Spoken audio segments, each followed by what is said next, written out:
ابھی 15 دن رمضان المبارک کے گزرے تو ہم دیکھیں ان ایام کے اندر ہم نے اپنا وقت کیسے گزارا۔ آدھا سفر یہ ماہ نور کر گیا، ہم جہاں تھے وہیں کھڑے ہیں یا ہم اپنی باطنی کیفیت کو بہتر محسوس کر رہے ہیں؟ جس کے 2 دن برابر گزرے وہ ہلاکت میں ہے۔ گزرنے والے دن سے آنے والا دن بہتر ہونا چاہیے، اور اگر کسی شخص کا آج کا دن کل سے بدتر تھا تو اس کے پلے تو پھر کچھ ہے ہی نہیں ہے۔ اس لیے میں اور آپ اپنا محاسبہ کر سکتے ہیں کہ ہم کہاں کھڑے ہیں۔ تو اب بھی ہمارے پاس موقع موجود ہے، بقیہ 14 دن ہمارے پاس موجود ہے۔ تو فرمایا اس شخص کی ناک خاک آلود ہو جس نے ماہ صیام رمضان المبارک کو پایا، اور رمضان المبارک کے اندر اس نے کثرت عبادت کے ذریعے اور محاسبہ نفس کے ذریعے اور دیگر ذرائع سے اپنی مغفرت نہ کروائی۔ چونکہ اللہ کے محبوب کا ایک اور فرمان ہے، ارشاد فرمایا من صام رمضان ایمانا و احتسابا غفر له ما تقدم من ذنبه، جس نے ماہ صیام کے روزے رکھے ایمان کی حالت میں اور محاسبہ نفس کے ساتھ، اللہ کے محبوب فرماتے ہیں اللہ اس کے پچھلے سارے گناہ معاف فرما دیتا ہے۔ ہم کبھی حجامت کروانے جائیں تو اس کے بعد ہمیں پتہ چلتا ہے کہ ہم ہلکے ہلکے محسوس ہو رہے ہیں۔ 2-3 دن ہم سفر میں رہیں اور آ کے غسل کریں تو میل کچیل اترے تو پھر پتہ چلتا ہے اپنے آپ کو ہلکا ہلکا محسوس کر رہے ہوتے ہیں۔ تو گناہ دھل جائیں تو پھر روح کو کیسی سرشاری محسوس ہوتی ہے۔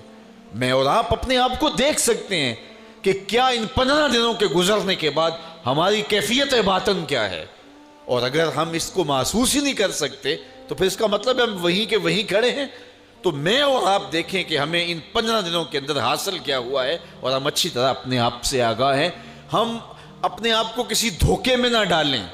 وَلَوْ أَلْقَى مَعَاذِيرًا، بندہ خام خواہ کچھ معذرتیں کچھ چیزیں اپنے اوپر تراش کر کے اپنے آپ کو جھوٹی تسلی تو دے سکتا ہے، لیکن وہ اپنی حقیقت سے خود آشنا ہوتا ہے کہ میں کہاں کھڑا ہوں۔ تو آدھا موسم گزر گیا، میں اور آپ دیکھ سکتے ہیں کہ 29 شعبان کو ہم کہاں کھڑے تھے اور اب ہم کہاں کھڑے ہیں۔ اگر وہیں کے وہیں کھڑے ہیں تو پھر ان 15 دنوں کے اندر ہمارا اندر دھلا نہیں ہے، ہم وہیں کے وہیں کھڑے ہیں۔ ہم نے روزے رکھے ہیں لیکن محاسبہ نفس کے ساتھ نہیں رکھے۔ جب لوگ عمرہ سے واپس پلٹتے ہیں یا حج سے واپس آتے ہیں تو ہر بندہ اپنا سامان باندھ کر کے اس کا وزن کر رہا ہوتا ہے۔ کیوں وزن کر رہے ہو؟ جی ایئرپورٹ پہ پریشانی نہ ہو جائے، جتنا وزن انہوں نے بتایا ہے کہیں اس سے زیادہ نہ ہو جائے اور وہاں مسئلہ نہ بن جائے، تو پہلے ہی اپنا وزن کر لیتے ہیں کہ وہاں پریشانی نہ ہو، اور اگر وہاں پریشانی ہو بھی جائے تو اس کے کئی حل بھی موجود ہیں۔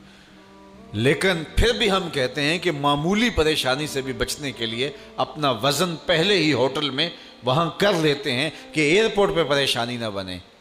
تو فرمایا گیا حاسبو قبل ان تحاسبو، دنیا میں اپنا حساب لگا لو، اپنا وزن کر لو، کہیں ایسا نہ ہو قبر میں پریشانی نہ بن جائے، کہیں ایسا نہ ہو کہ حشر میں پریشانی نہ بن جائے، میزان پہ جب عمل تلنے لگے تو پریشانی نہ بن جائے۔ اس لیے اپنے اعمال کو دیکھ لو، تمہیں اچھی طرح معلوم ہے کہ تم کس جگہ پہ کھڑے ہو۔